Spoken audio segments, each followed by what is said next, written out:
usaha tani. Nah, kalian tahu nggak apa itu manajemen usaha tani? Manajemen usaha tani ini merupakan suatu ilmu yang mempelajari penggunaan secara efisien sumber daya yang ada dan terdapat dalam keadaan terbatas, seperti tanah, tenaga kerja, dan juga modal. Tujuan dari manajemen usaha tani ini adalah untuk menjalankan perusahaan sedemikian rupa sehingga dari perusahaan itu diperoleh pendapatan yang semaksimal mungkin secara terus-menerus dengan pemakaian sumber daya dan dana yang terbatas secara efektif dan efisien. Kemudian ada beberapa tahap untuk menganalisis usaha tani. Yang pertama, kita harus menganalisis biaya-biaya yang kita keluarkan dalam mengelola usaha tani. Nah, untuk yang pertama itu kita akan menganalisis total biaya. Total biaya ini merupakan penjumlahan dari fixed cost atau biaya tetap yang kita keluarkan dan juga variable cost. Sehingga kita dapat menghitung total cost dengan rumus total cost sama dengan fixed cost atau biaya tetap ditambah dengan variable cost. Kemudian untuk selanjutnya kita akan menghitung tentang penerimaan dan pendapatan. Kalian tahu nggak perbedaan antara penerimaan dan pendapatan? Kalau penerimaan ini merupakan seluruh penerimaan yang kita terima dalam melakukan usaha tani, dan ini belum dipotong atau dikurangi dengan total biaya yang kita keluarkan. Untuk menghitung penerimaan total, kita menggunakan rumus total revenue sama dengan jumlah produk yang diproduksi yang biasa kita simbolkan dengan huruf U atau quantity dikali dengan harga dari produk yang akan kita jual, sehingga diperolehlah total penerimaan total. Kemudian untuk pendapatan bersih. Pendapatan bersih ini merupakan keuntungan usaha yang kita peroleh dari selisih antara penerimaan total dikurangi dengan total biaya, sehingga dapat kita rumuskan pendapatan bersih atau PD sama dengan total revenue ditambah dengan total cost. Kemudian yang selanjutnya itu kita melakukan analisis RCR. RCR ini merupakan singkatan dari return cost ratio atau yang dikenal sebagai perbandingan antara penerimaan dan total biaya.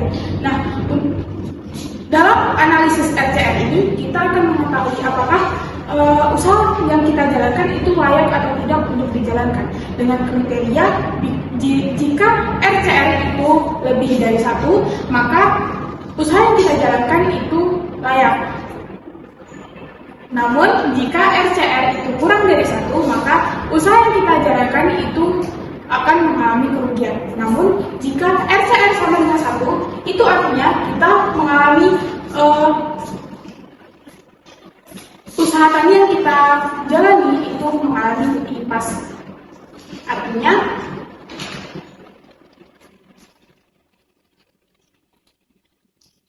pendapatan yang kita peroleh sama dengan biaya yang kita keluarkan. Untuk analisis RCR ini kita dapat menggunakan rumus RCR sama dengan total revenue dibagi dengan total cost.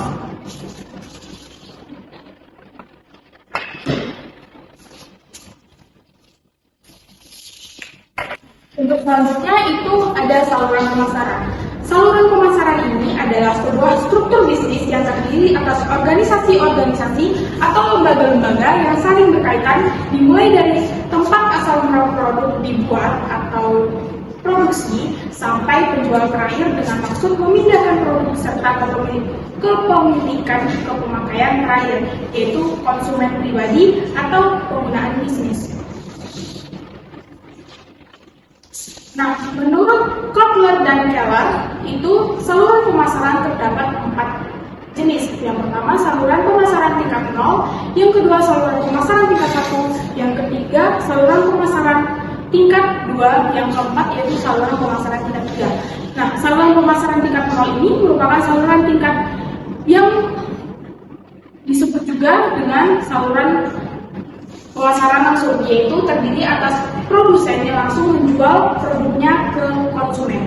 Kemudian untuk saluran pemasaran satu, itu pemasarannya terdiri dari dua pelaku bisnis, yaitu produsen dan pengecer. Pengecer merupakan salah satu pelaku bisnis perantara yang ada di antara produsen dan konsumen akhir. Kemudian untuk saluran pemasaran dua, saluran pemasaran tingkat 2, yaitu saluran pemasaran yang memiliki dua pelaku bisnis perantara antara produsen dan juga konsumen. Dalam saluran pemasaran tingkat 2 ini, pelaku bisnis pertama biasanya disebut sebagai distributor utama atau pedagang besar. Kemudian ada agen atau broker. Nah, untuk pelaku bisnis perantara yang kedua itu biasanya adalah para pengecer seperti toko, warung, supermarket, dan sebagainya. Nah, saluran pemasaran yang terakhir ada terdiri dari produsen dan juga pelaku bisnis perantara antara produsen dengan pelanggan akhir atau konsumen. Tiga pelaku bisnis perantara tersebut adalah distributor utama atau pedagang besar, subdistributor, dan juga